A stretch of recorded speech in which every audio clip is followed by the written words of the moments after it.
In Iowa's capital city of Des Moines rests the stories and structures that shaped our state, its people, and our government. Buildings that date back more than a century to a time of burgeoning businesses and westward expansion. Historic homes that now welcome visitors or remain the primary residence for the governor of Iowa. Structures rebuilt with an eye towards the 21st century while honoring decades of hunger fighters. And a golden dome overlooking our state government and capital city. 5 structures located in Des Moines, Iowa, all with their own story to tell, with visuals, art, and architecture to still showcase.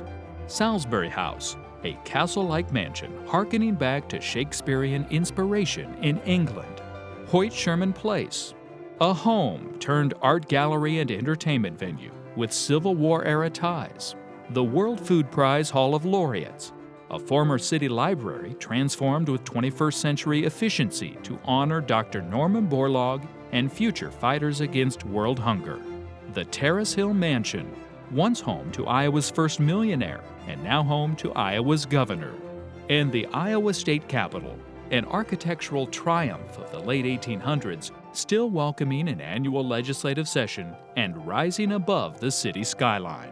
5 buildings with their own stories, all part of the journey on Historic Buildings of Iowa, Des Moines.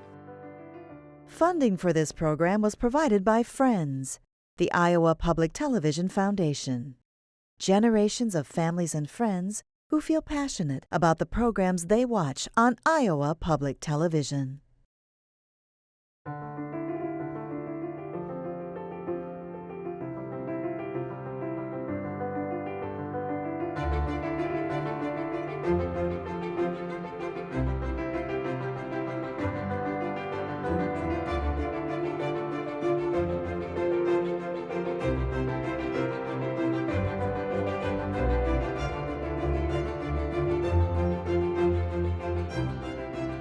Tucked into quiet, tree-lined streets west of downtown Des Moines rests a manor built from a business magnate's wealth and designed to impress.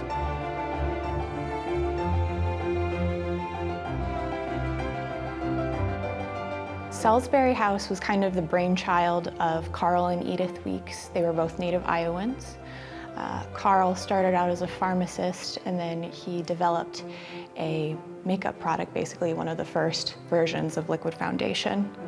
And he developed this huge cosmetic empire, and that's basically how they made all their money, and they became wealthy very quickly.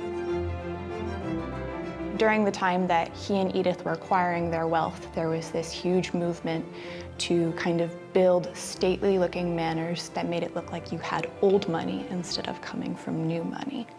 So he decided to build this English manor house, this castle almost, to make it look like he was gentry and the landed wealth from over in England.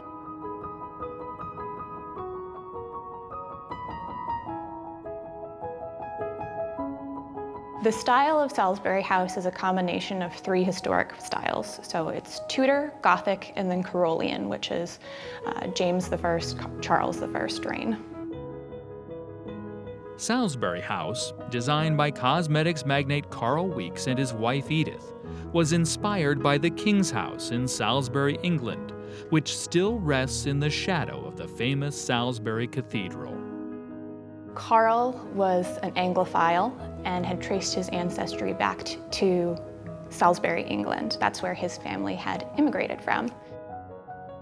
And the King's House was actually built over multiple centuries, which is why we have those 3 distinct architectural styles, because during each of those building periods, the people in charge had things that they really liked. And so Carl was really trying to emulate that they had been moneyed for a long time. Centuries of money is what he was trying to convey with Salisbury House. Construction on the $1.5 million manor would begin in 1923 and last 5 years as architects from Des Moines and New York collaborated on Tudor-style facades, Gothic porches, and an additional Carolean brick section.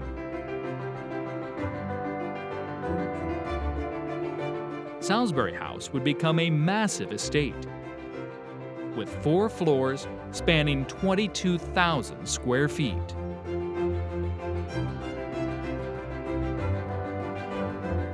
There's not really anything like this. When Carl and Edith built Salisbury House, this was the largest private mansion in Iowa.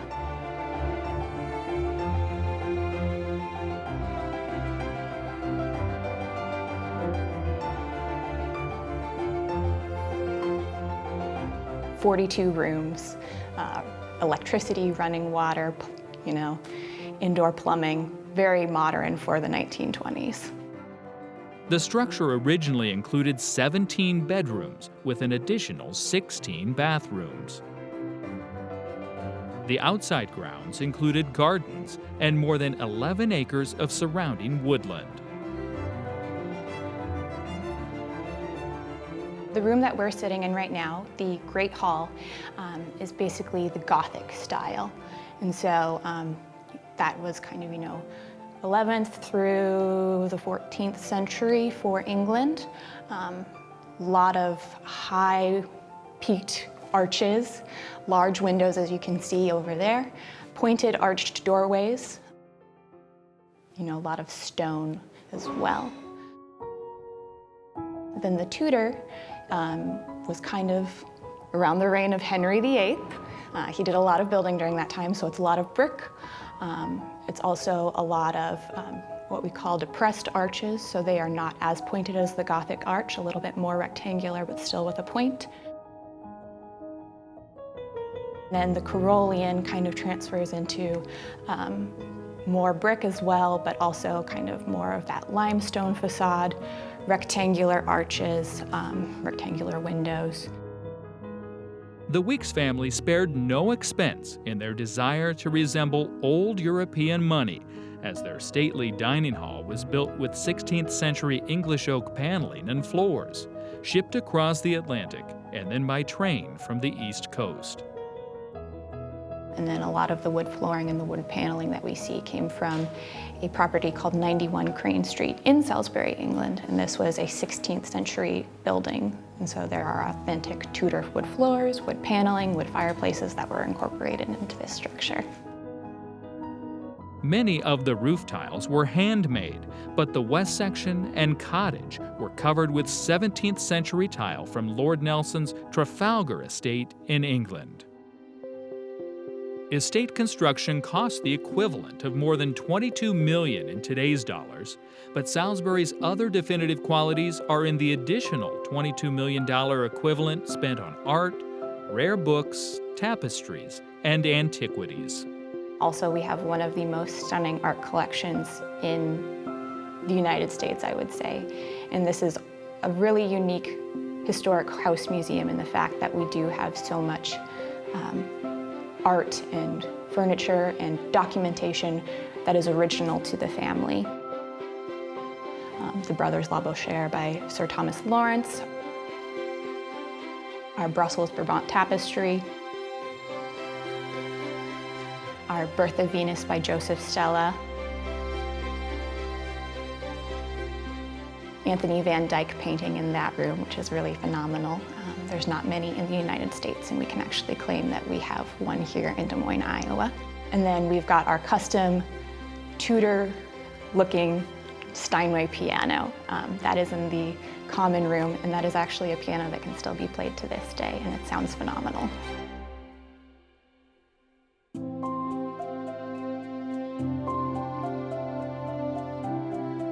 Carl and Edith built this place in the 1920s. It was completed in 1928. Of course, we have the Great Depression that hits in 1929. And while Carl and Edith still were able to maintain a lot of their wealth, they did take a financial hit with that. We also see the establishment of property tax in the United States, and this being the largest private residence, was very heavily taxed. After only a few years, the Weeks family would deed the house, grounds, and art to Drake University. From 1954 until the late 1990s, Salisbury would be occupied by administrators with the Iowa State Educational Association, until the Salisbury House Foundation formed and took over ownership in 1998. After extensive remodeling in the early 2000s, Salisbury remains a living art and architecture museum, hosting visitors, events, and weddings.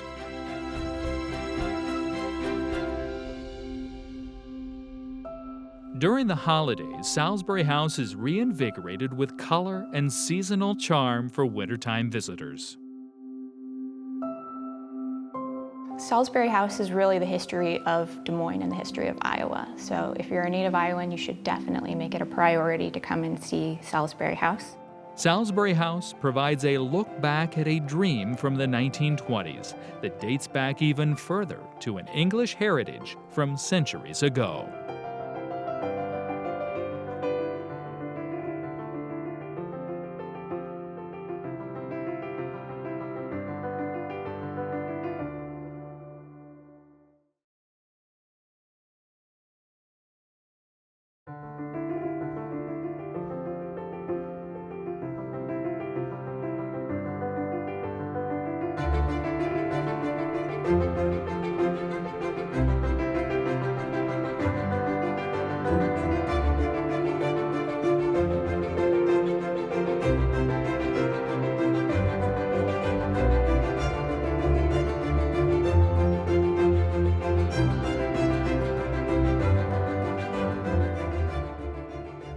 Resting in a tight-knit residential neighborhood near downtown Des Moines is a home of historic and now cultural significance.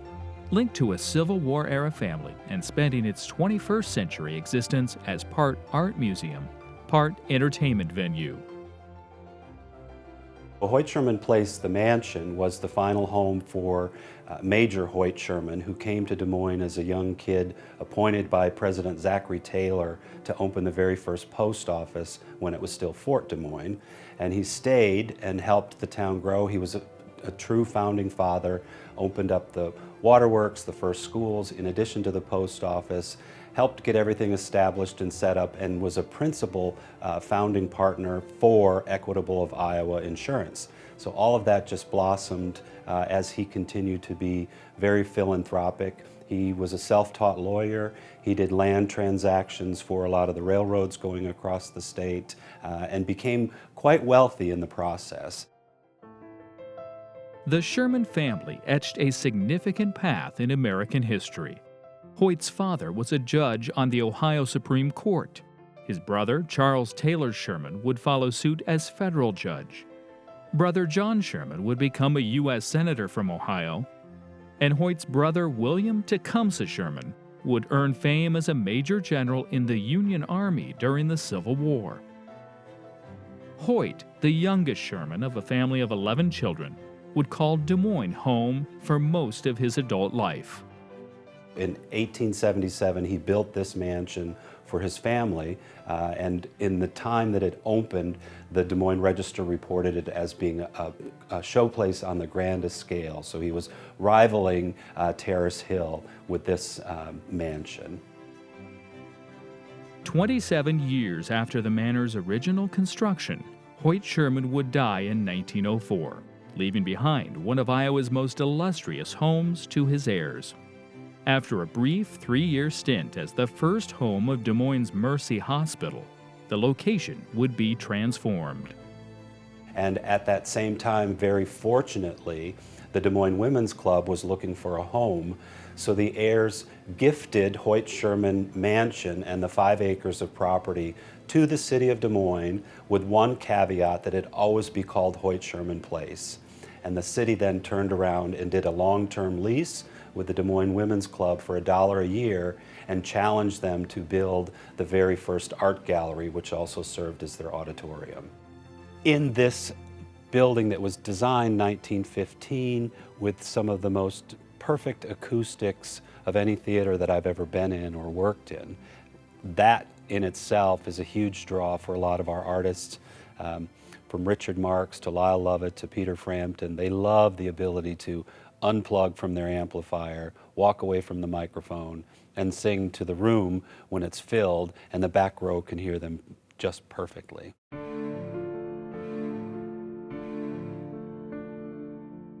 Originally intended to bring guest speakers and education opportunities for the Des Moines Women's Club, a 1,400-seat auditorium was constructed next to the historic manor in 1923. Nearly a century later, many Iowans are more familiar with the entertainment venue auditorium rather than the original Sherman Manor. In 2004, they had a capital campaign to restore the interior of the theater to bring it up to a higher quality level in terms of sound, electrical, technical equipment, lighting equipment that the tours were requiring, and in the process restored it back to some of its original grandeur with the color schemes, the new reupholstered chairs. All of the historic elements remained, but everything was refurbished. Long before its current use as an acoustic musician's destination, Hoyt Sherman Place welcomed famous guest speakers to gatherings of the Des Moines Women's Club. Notable visitors included famous adventurer Amelia Earhart, Helen Keller, and Iowa's own Grant Wood.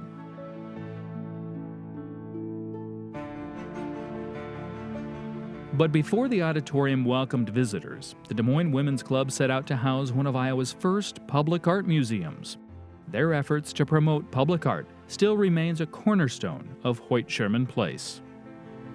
So what you're looking at now is the first official art gallery in the city of Des Moines, built and created by the Des Moines Women's Club as the first addition to Hoyt Sherman's mansion. It opened in 1907. They were able to put up a good percentage of their collection on the walls, and a lot of it hadn't changed for close to 100 years. We did just finish an art restoration campaign, so all of the paintings that are 100 plus years old have been cleaned and fluffed up and ready for display, and we also had all of the frames, which were as old, if not older, than some of the paintings, completely restored. Some of them had to be rebuilt. For the first time ever in the history of the collection, we hired an art writer, a doctorate in art history, to come in and research the paintings and properly title and credit them by the artist, the attribution, who donated it, where it came from, and the subject matter, as well as an introduction to the collection. So now it's more of a freestanding museum. Our traffic has increased.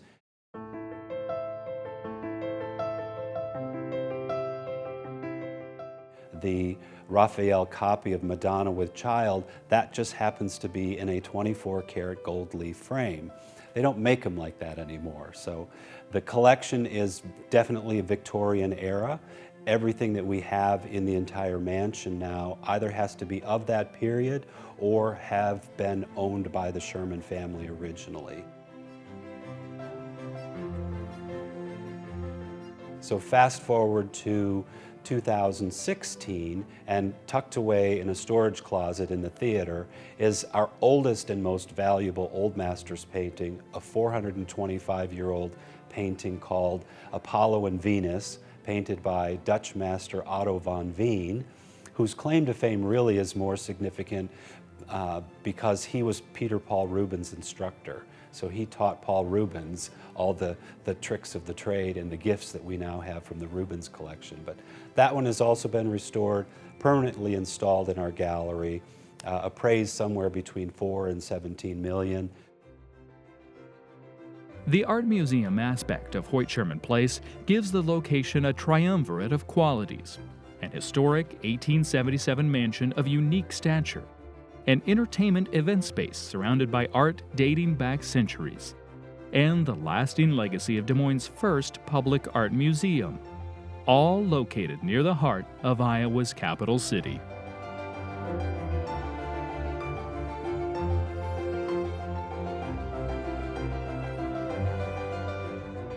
A preserved and often restored relic of the Victorian era, Hoyt Sherman Place was built in the post-Civil War era.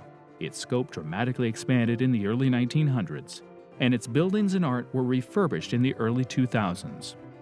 Its next chapter includes expanding the structure to the edges of the property with additional space for guest comfort and rehearsal space, all in an effort to lure even more entertainment into the century-old performing arts venue.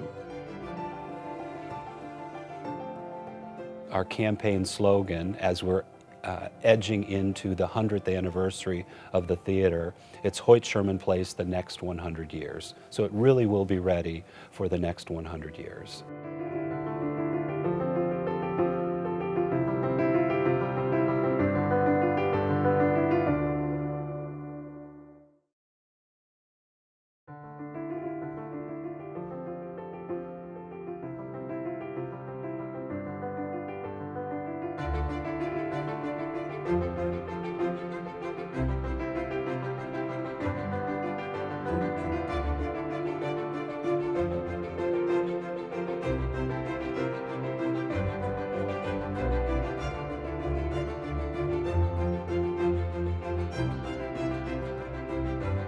Resting along the banks of the Des Moines River in downtown Des Moines sits a structure of historic significance and a monumental modern-day renovation.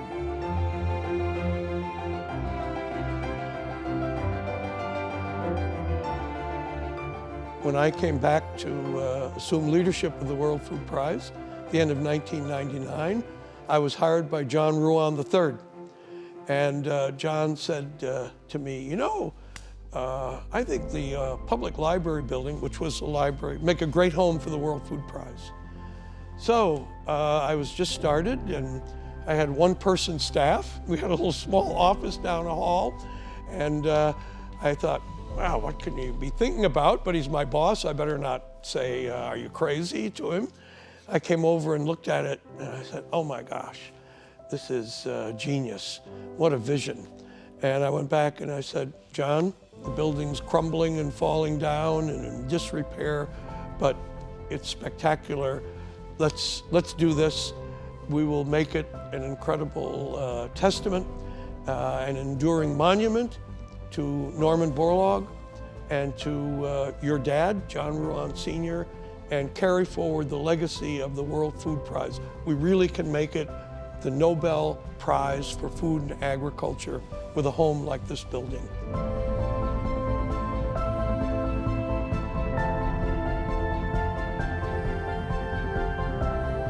Famed agriculturalist and native Iowan Norman Borlaug won the Nobel Peace Prize in 1970 for revolutionizing the development of drought-resistant crops.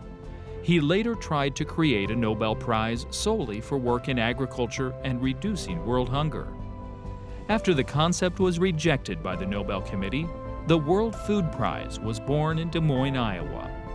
Its annual award honors a different global success story in the fight against hunger and malnutrition. The historic 1903 Des Moines Public Library would be vacated as city services moved to their own new, modern facility.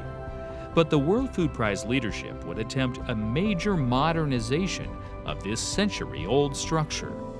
Before new art and agricultural history could move inside the walls of this Beaux-Arts-style architecture, planners would have to work with national and state historic preservationists to fine-tune the renovation.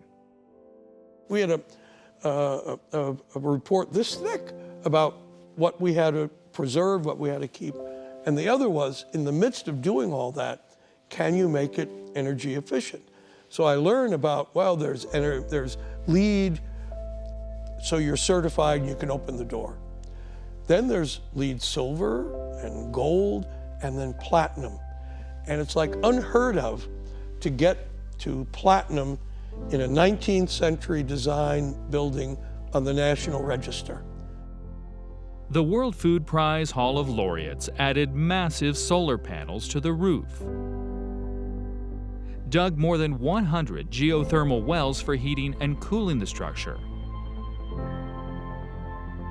and installed an 8,000-gallon cistern to preserve rainwater runoff for its stately gardens.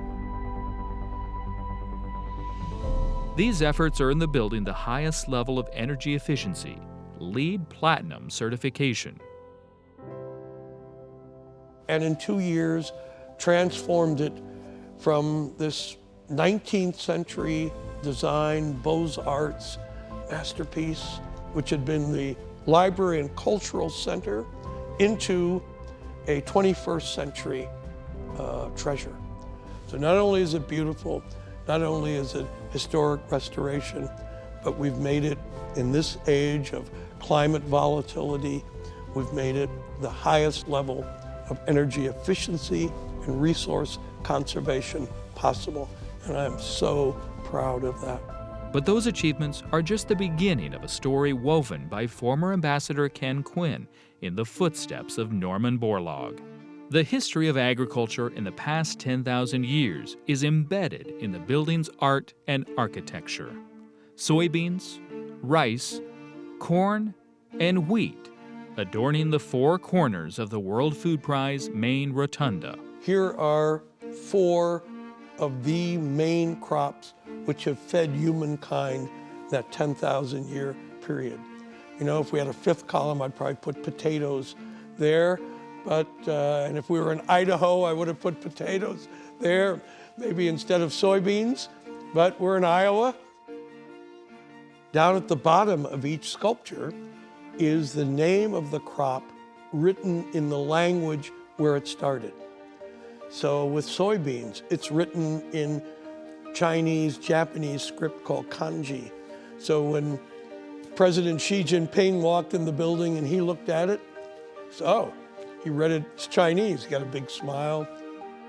You go to rice, and it's written in Sanskrit, reflecting the fact that one of the places rice developed was in the Indus River Valley. For corn, the word is written in our Western alphabet, but it's the word used by the original people before the Spanish in Central America, where corn started. Wheat's the first crop that humans ever developed. It's the crop Borlaug worked in, and it's written in Sumerian cuneiform, what Sumerians used to carve into those clay tablets, the oldest known written human language. So all of this is telling that story of this is how humanity, how our species, how the human race developed through agriculture.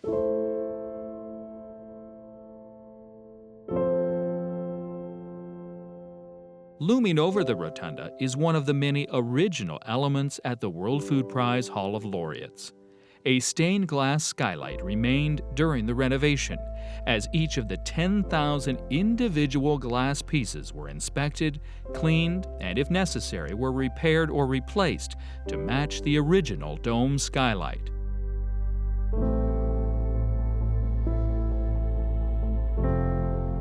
Adorning the upper dome are four lunette murals tracing the life and work of Dr. Norman Borlaug across the world, including India, Pakistan, Africa, and Mexico. But the other location is from Iowa, artistically showcasing Borlaug's boyhood home near Cresco. An intricate new stained glass portrait created in Germany was installed above the main staircase. The 20-foot-high window depicts an ancestral European family collecting their annual harvest. The building's Iowa Gallery showcases the intersection of agriculture, politicians, and scientists and their historic successes. But there is one individual built as the cornerstone of the World Food Prize mission to become the Nobel Prize for Agriculture. I want them to leave knowing that Norman Borlaug is the man of whom it is said he has saved more lives than any other person who has ever lived.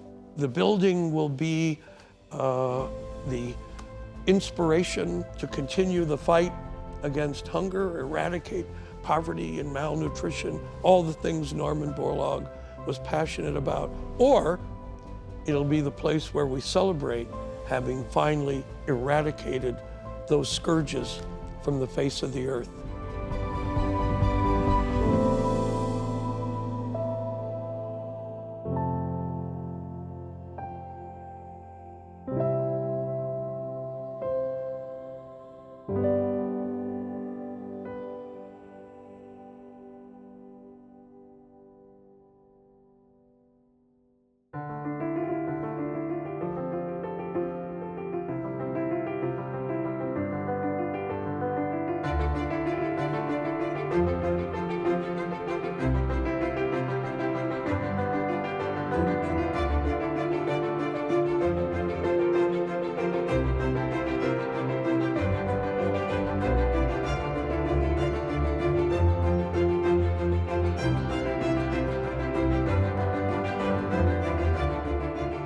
On the crest of a hillside just west of downtown Des Moines rests a manor of stately significance dating back to Iowa's first millionaire.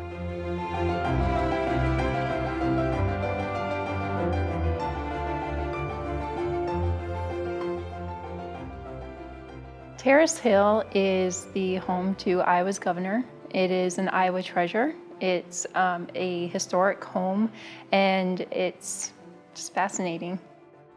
Terrace Hill was built between 1866 and 1869 by Iowa's first millionaire. His name was Benjamin Franklin Allen.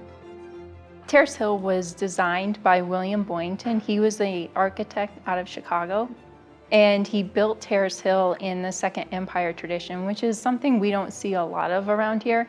The roof is something that ties in with the Second Empire tradition. It's a mansard roof, which means that it's got that flat top and the slanted sides. It's not a pitched roof, so it is one of the more significant features.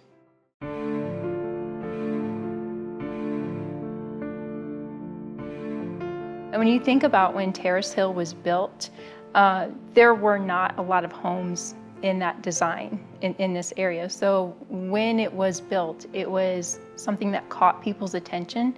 It was a way that B.F. Allen was able to show off that he had money. In 1860s Iowa, the burgeoning residence was proclaimed by newspapers as equal to anything west of New York. As costs for Terrace Hill's original construction of buildings and grounds reached $400,000, the estate earned local monikers the Castle Among Cornrows and the Palace of the Prairie. And he lived here for a short time until he went bankrupt. When he went bankrupt, he ended up selling the property to F.M. Hubbell, who later became Iowa's wealthiest man. After the $60,000 purchase in the late 1800s, Frederick Marion Hubbell and his descendants would occupy Terrace Hill for much of the next century. Hubbell was instrumental in many burgeoning industries in the early days of Des Moines. F.M. Hubbell partnered with a trio of businessmen to start Des Moines' first streetcar line in 1866, would be a founder of Equitable Life Insurance Company of Iowa in 1867, helped establish Des Moines Water Works in 1871, and created the Narrow Gauge Railway Construction Company in 1880. Fueled by family wealth from those business ventures in real estate, railroads, and insurance, Hubbell would invest in the property and add many of its signature features.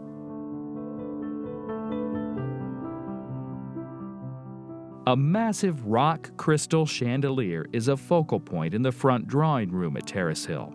Spanning more than 7 feet from ceiling to its lowest point, the Hubbell family envisioned the hundreds of dangling rock crystals as a significant first impression.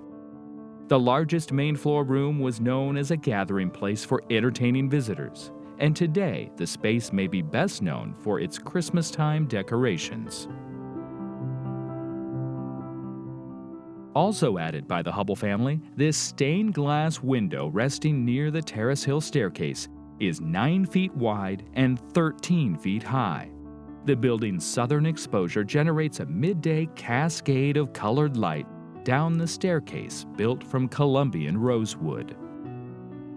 I think one of the more notable features that people notice when they come in is the staircase. It is grand, it's beautiful, and then you look at the stained glass window.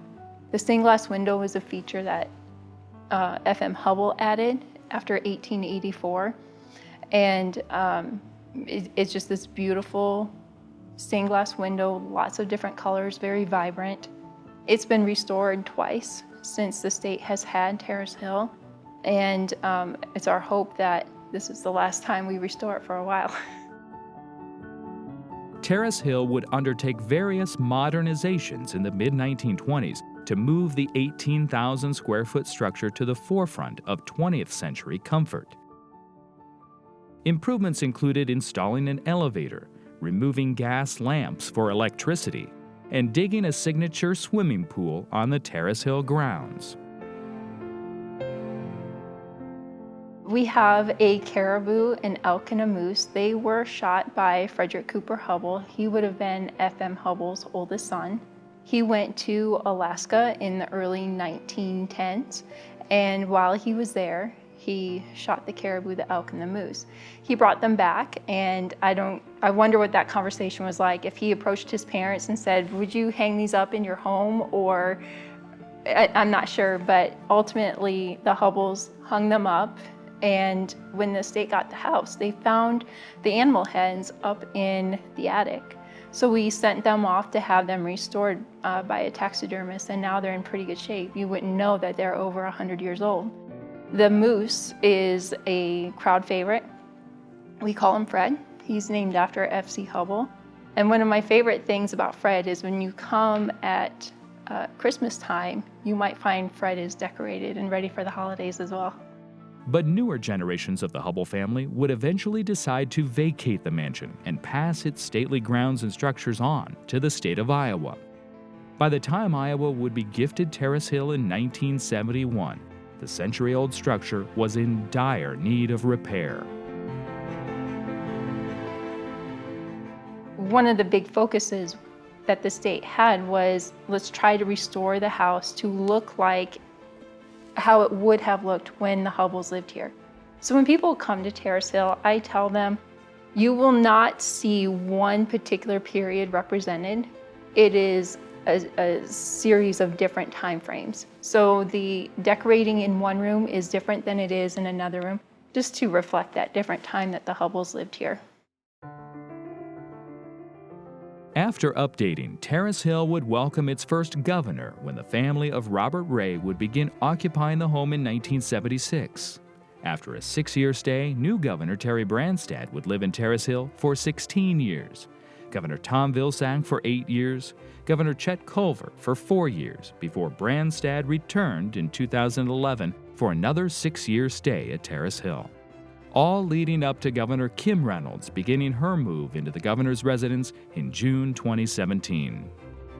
A lot of people will ask if the governor does use the lower levels, and she does when there are special events or if she wants to show off the house, but her and her husband have private quarters up on the 3rd floor.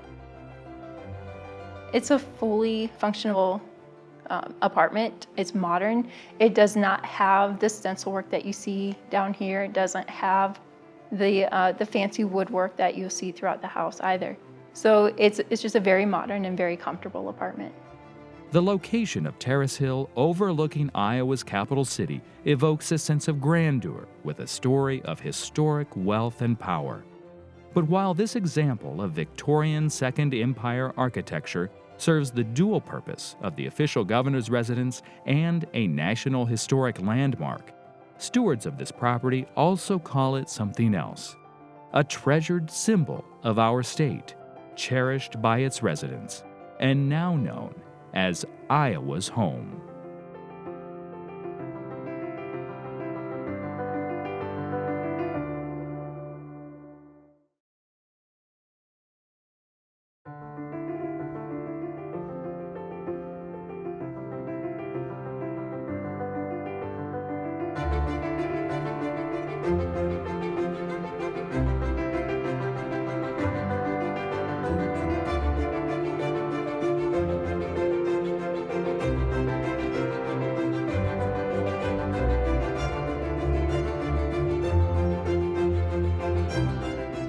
East of the Des Moines River, above Iowa's capital city, rests a massive structure, an ongoing symbol of government, architectural beauty, and most noticeably, a golden dome.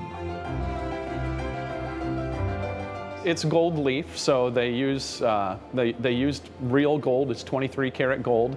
The tradition of gold on a state house goes back to the State House of Massachusetts, built in 1796. So if you're thinking about founders of the United States, and when you visit our capital, you get the impression of, we were looking to the early ideas of our republic, the United States, and so things like the Golden Dome of Massachusetts certainly were influencing architects and the architectural ideals of the 1860s and 1870s as well.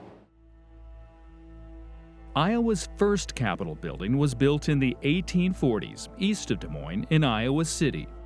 The newly minted 29th state in the Union first designated its state capital here. But legislators would soon set their sights on Des Moines as the new capital of Iowa, and with it begin a construction process spanning more than a decade. In 1871, the state of Iowa initiates the desire, the Civil War is over, we're an up-and-coming state, a lot of optimism. And it's like we deserve to have a Capitol building that reflects the quality of state that we have. So that was the initiative to create a new Capitol building, and the plans do call for a central golden dome on the new state Capitol building.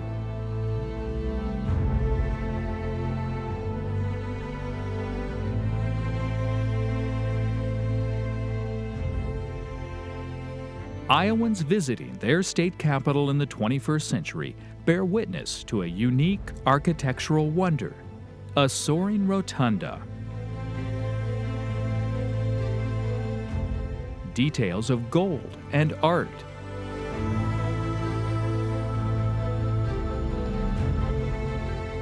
Libraries of stately significance. And a structure that dates back to the early days of Iowa.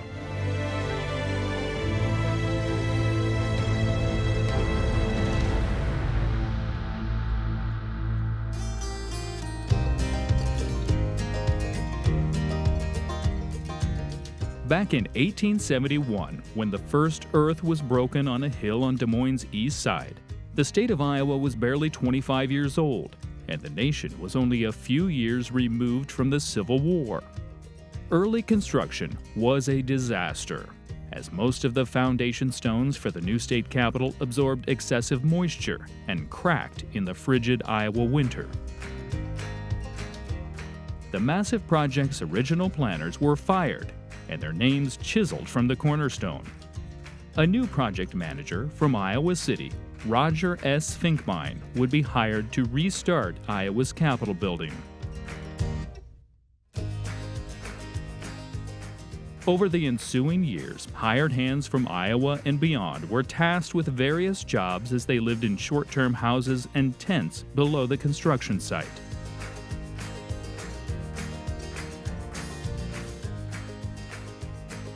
Some earned $2 per day for their hard labor in building a young state's first permanent capital.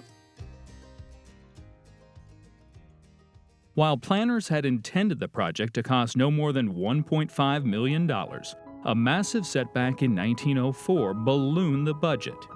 A fire near the Iowa House chambers decimated the north wing and surrounding offices.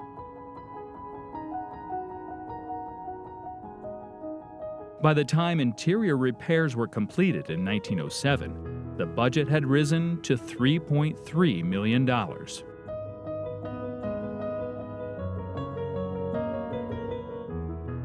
Despite the numerous setbacks, the Iowa Capitol was the culmination of decades of architectural planning and centuries worth of inspiration. Well, the first thing that you wanted to show when you were building a state house was that it was the seat of government. And in 1870, 1880, really government buildings were still generally the tallest building in a community. Churches had been, and then of course would be superseded by skyscrapers in the late 19th century, but the most prominent building in a community was often the county courthouse or the state house, and it was going back to what the United States was. It was a republic. You wanted to reflect where our ideals came from.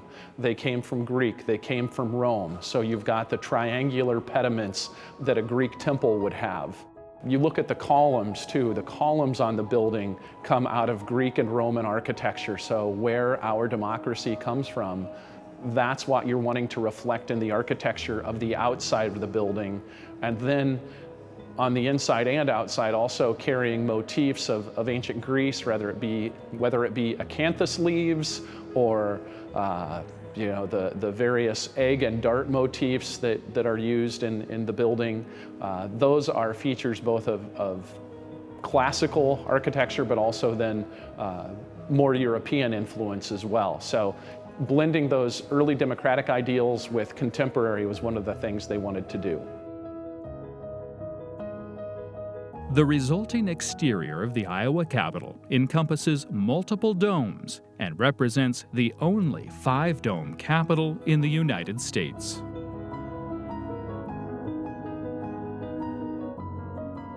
The 5 domes on the Capitol certainly are unique. You wouldn't want to have, much more than that. 4 gives you symmetry. It doesn't totally point. I mean, the axis of the building is laid out on a compass, essentially. There's a north-south hall, essentially, and a east-west hall, but then those domes fall into the other directions of the corners, at least the smaller. So one's on the northeast, one's on the northwest, southeast, southwest. And so the building itself lays out to a degree like a compass, has symmetry to it with those 4 smaller domes, and then the larger gold dome gives you that view. And most people were coming into Des Moines from the east in 1884 when the building was completed.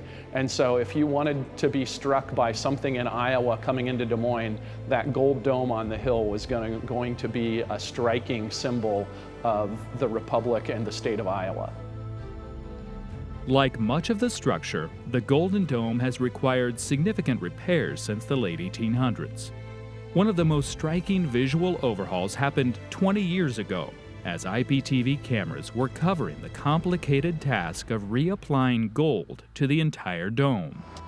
We've got a regular rappelling rope that we work off of, and then we also have a safety line, so I feel very safe. And it's not nearly as scary once you get up there and get out over the edge. And it's kind of nice working up there. Wonderful view, and seen a lot of beautiful sunsets and sunrises this summer. And we got the best spot in the city to see them.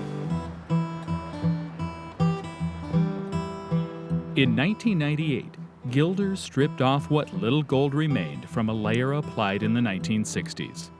Then they reprimed the surface before applying the final coat of sizing that bonds the gold.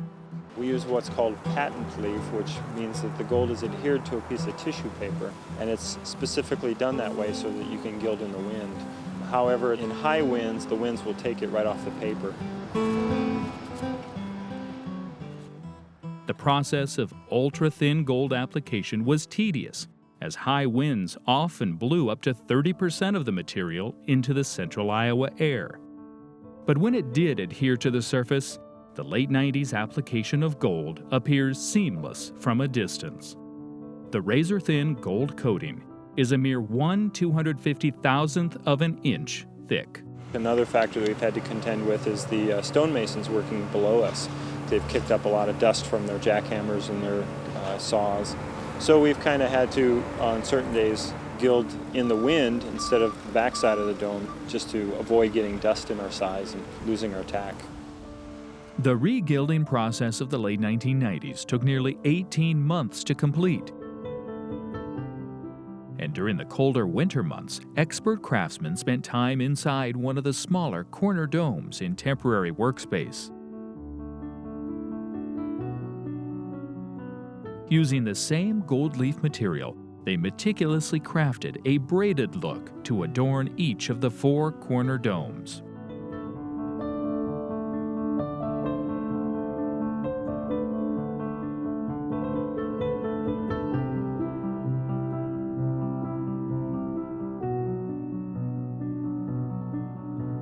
Sometimes that belt, as good as it is, once you get hanging down from the rope, it starts to cut into you like baling wire. So I've improvised so I can stay out there longer, and sometimes I flip upside down and hang from the shoulder parts. No sense in coming down every 15 minutes if I can do it in every half hour. So. More than 20 years later, those braided gold strips still glisten on the Iowa Capitol and blend the structure with its more than a century-old heritage. But inside the building, even more work was done in the late 1990s to recapture original designs. Teams of restoration painters spent months chipping through up to 15 layers of paint to rediscover historic stencils and color schemes. If they didn't do a very good job of priming it, we can go in and scrape it off with razor blade scrapers. That's one of the fun parts of the job, is actually finding out what was there. That's the exciting part of it. After decades of either water-damaged walls or peeling paint, the interior Capitol rooms were often slathered with thick, lead-based paint throughout the early to mid-20th century. The work to remove more than a dozen layers was tedious. Restoration painters would chip their way through the 1950s white that permeated much of the Capitol before matching some of the original colors. We basically paint the ground color on, then we have to let that dry, come back the next day. Sometimes there's 2 or 3 different stencils to make one pattern. So yeah, it's a slow process. We don't use lead-based paint anymore, so we have to give it maybe 2 or 3 coats where they got by with 1 coat, so it's taking us a little more time to do it probably. The materials are different, but as far as the workmanship, we're probably doing it real close to how they were actually doing it. Office of the Secretary. Much of the restoration painting took place while the Capitol staff were working below scaffolding. In the State Treasurer's office, painters spent nearly a year re-stenciling walls to recreate the original look, and also discovered something else etched into ceiling molding. Names of the original artisans who crafted the Capitol interiors in the 1880s. We varnished over the top there to try to preserve it a little longer. But yeah, we figure if we're up in here for a year, year and a half, we deserve to put our names up there too. So yeah, we put them up there. Hopefully somebody else, when they see it in 100 years, they'll think that's kind of exciting too. Visitors to today's Capitol will see incredibly detailed stencil work from the 1990s, alongside designs from the late 1800s. Many guests may not notice the difference. People come in and they go, well, I can't see where you've been working, and that makes us feel good. Good, what have you done in here? We don't see where you've been working. That's about the best compliment that they can give us. Having a law library in the state Capitol building was important, and having it be useful and striking was something that was really important as the design for the Capitol was being considered and then implemented. The state Capitol's law library is one of its most striking interior rooms. A Victorian-styled grand hall, the law library is adorned with intricately designed tile floors. Towering 45 feet to the ornately painted ceiling above, the outer rim of the entire library is filled with book-lined shelves. A pair of iconic wrought iron spiral staircases bookend opposite sides of the law library.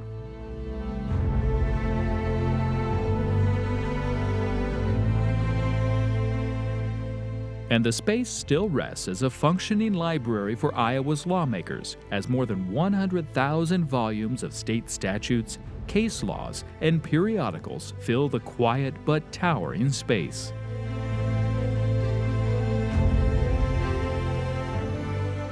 The Iowa State Capitol Law Library remains a unique destination for visitors looking for a quiet but grand experience.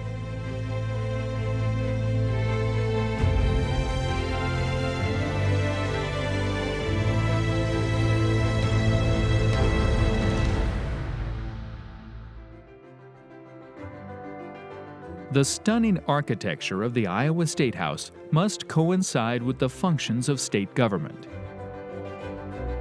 In the building's north chamber, the Iowa House of Representatives hosts an annual legislative session, convening 100 lawmakers from January through late spring or sometimes as late as midsummer. Across the Capitol, the Iowa Senate chambers hosts another 50 lawmakers during the same legislative session.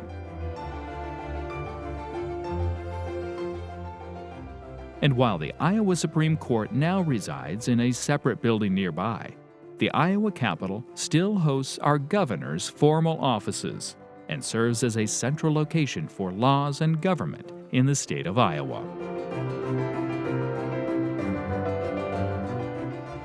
In Iowa, our state motto is, "Our liberties we prize and our rights we will maintain." This is the building where we try to ensure that that happened when the Supreme Court and the legislature and the executive branch was here. We still have the legislative branch and the executive branch with the judicial branch across the street, but it's a small model for the United States, and this is how Iowans have seen what it means to be an American, what it means to be a citizen of the United States, and we hope you enjoy our state capitol when you visit.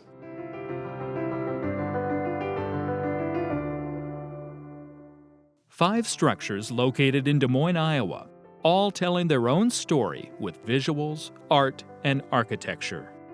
Buildings that date back to a time of burgeoning businesses and westward expansion, and to an Iowa government still in its infancy. All of them still standing to share a collective journey over the past century and beyond. Stories from the past and present woven together on Historic Buildings of Iowa, Des Moines.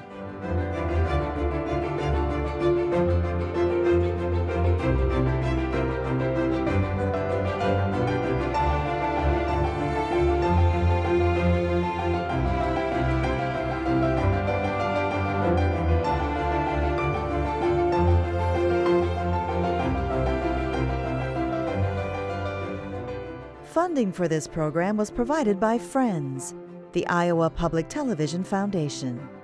Generations of families and friends who feel passionate about the programs they watch on Iowa Public Television.